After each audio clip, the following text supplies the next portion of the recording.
We bring back our guests, both Steve East and Saruhan Hatipoglu. Thank you very much for sticking around here. Sure. Did we get it right? Did Japan and is the United States, did both of them exceed expectations this year so far? Well, yes, if I were to pick two countries out of the ones that we're going to talk, and we're going to take a turn for the worse, yes, I would put US and Japan in this list. But of course, I would caution a little bit because the data that is coming out of both countries are kind of mixed. Not many people are mentioning this, but the main problem with Japan is their enormous gross debt to GDP, which is hitting about 240 to 50% of GDP. Now, unless some long-term measures are taken to put the fiscal house in order, there's going to be a lot of problems. They have a lot of debt. I mean, Steve, do you agree with that? Yeah, I agree. I mean, the U.S. for a while has been the cleanest dirty shirt in the closet. In Japan, with the new monetary policy, seems like they're coming out of the laundry, pretty quickly. And certainly Japan has long-term problems that I have grave concerns about over the next couple of years. Do you like this new term we've coined, this Abenomics thing? Is this going to work?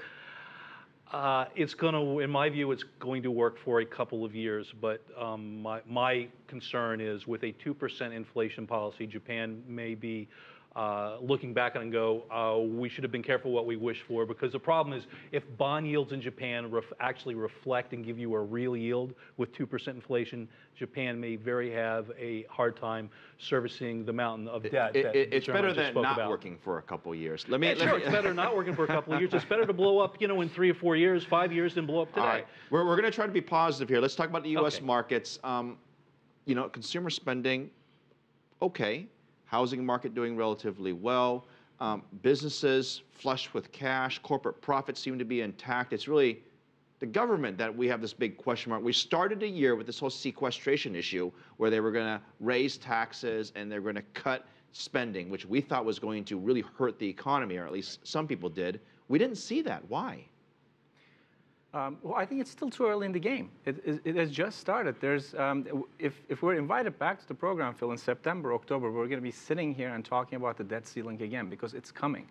The long-term deficit reduction conversation is not taking place between Democrats and Republicans. Yes, fiscal deficit has declined. That is true.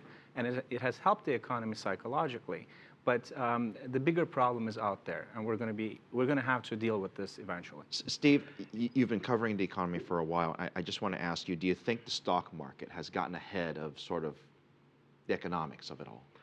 I don't think the stock market has gotten ahead of the economics, of the fundamentals of corporate earnings, et cetera, et cetera. I think the stock market may have gotten ahead of the risk profile globally. I have model. I'm an economist and a market strategist. I've got models. So my models that I've been running for over 10 years say the S&P should be at 1,800 now. We're about 93% of the model value. A couple of years ago, we're at 60% of the model value.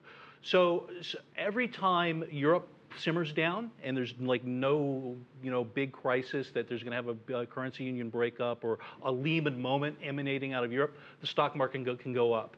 We're in a period now before the German elections where Europe is doing everything they can to keep a lid on any sort of crisis, and it's allowed the stock market to go up. I think that the stock market is still probably cheap if all you're looking at is the fundamentals of earnings and the economy. If you're looking at the fear that could come back into the market after the German elections, maybe we're a little pricey. All right. We're going to see if you're right, but we have to wait a few months. Okay. Steve, Saruhan.